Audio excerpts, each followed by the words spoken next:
Stéphane Brunel, maître de conférence à l'Université de Bordeaux, enseignant à l'ESP d'Aquitaine. Aujourd'hui, c'est le Robot Makers Day. Qu'est-ce que c'est que le Robot Makers Day? C'est en fait l'organisation des finales académiques de la RoboCup Junior. Il se trouve que je suis vice-président de la Fédération française de robotique en charge des juniors.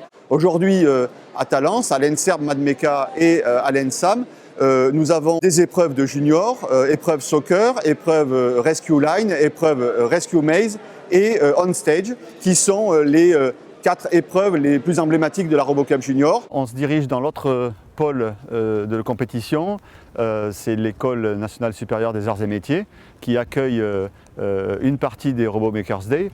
Et on va voir la compétition de Rescue Maze. Alors l'épreuve Maze, c'est une épreuve qui consiste à avoir un robot qui doit être capable de détecter des victimes. Et ce robot doit distribuer un certain nombre de kits de soins en fonction s'il s'agit d'un blessé grave, un blessé léger. Le robot est positionné au départ ici sur cette plaque. Et il ne connaît pas le parcours. Il doit aller inspecter l'ensemble des plaques et il se trouve qu'au cours de son parcours, il va voir apparaître un patch chauffant qui est régulé entre 28 et 40 degrés en permanence. Et ça veut dire que le robot a découvert une victime qui doit être secourue. Alors, qui peut participer à cette finale académique? Obligatoirement des filles et des garçons. Donc ça, c'est très important, pour motiver les gens à se parler et aussi pour motiver les filles à venir dans les sciences et la technique parce qu'on sait tous qu'il y a une sous-représentation alors qu'elles ont exactement les mêmes capacités. Cette épreuve s'appelle Rescue Line. Le plateau que vous voyez là est aux normes internationales. Par exemple, l'équipe qui est allée à Montesivano l'année dernière a participé à exactement la même épreuve. Bon, là, ils sont en plein setup.